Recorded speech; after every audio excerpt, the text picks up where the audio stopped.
Hi guys, সবাই কেমন আছেন? আশা করি সবাই ভালো আছেন। আমি আপনাদের আশীর্বাদে খুব ভালো আছি। দেখুন, আজকে রান্না করতেছি বিরিয়ানি। এখন রাত 10টা বাজে। ছেলে মেয়ের বায়না ধরেছে, এখন বিরিয়ানি খাবে।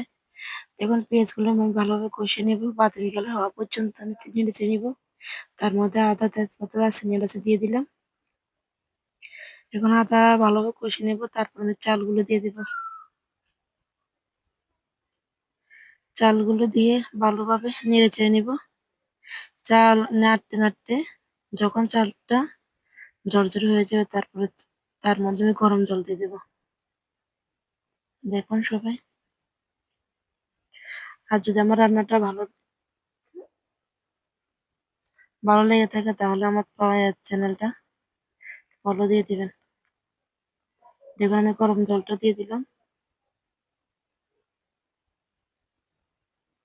গরম জল দিয়ে ভালো নেড়ে ছেড়ে তার মধ্যে লবণ আর চিনি দিয়ে দিলাম। তার মধ্যে আমি এখান দিয়ে মাংসটা মেখে নেব। দেখুন, মাংসটা মেখে নিচ্ছি। আদা, রসুন, পেঁয়াজ এবং জিরা দিয়ে দিলাম। হলুদ, লবণ, কাঁচা লঙ্কা দিয়ে দেব। সবগুলো দিয়ে ভালোভাবে নেড়ে চেড়ে নেব।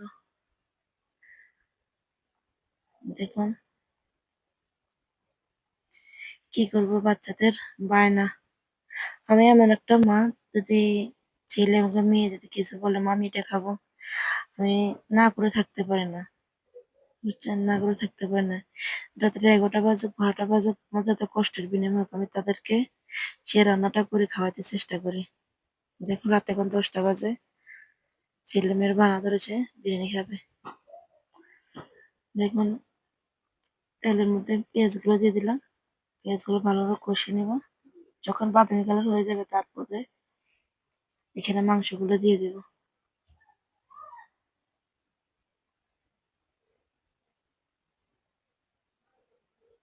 মাংসগুলো দিয়ে ভালোভাবে নেড়ে চেড়ে নেব। সবগুলো মাংস দিয়ে দিলাম, দিয়ে ভালোভাবে কষিয়ে নেব। যদি আমার ভিডিওগুলো ভালো লেগে থাকে তাহলে আমার আইডিটা ফলো দিবেন, আমার পাশে থাকবেন। দেখুন, মাংসটা কষানোর মধ্যে আমি বিরিয়ানি মশলা দিয়ে দিলাম। বিরিয়ানি মশলা দিয়ে ভালোভাবে কষিয়ে নেব। যার যার খেতে ইচ্ছে করে তারা তারা আমাদের বাড়িতে চলে আসবেন। আমি নিজের হাতে করে আমি আপনাদেরকে বিরিয়ানি খাওয়াবো।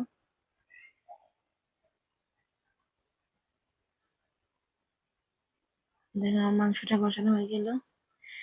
যে পোলাওটা রান্না করে রাখলাম তার মধ্যে মাংসগুলো ঢেলে দিয়ে ভালোভাবে নেড়ে চেড়ে নেব। আমার বিরিয়ানি রেডি। যারা যারা খাবেন তারা তারা চলে আসেন।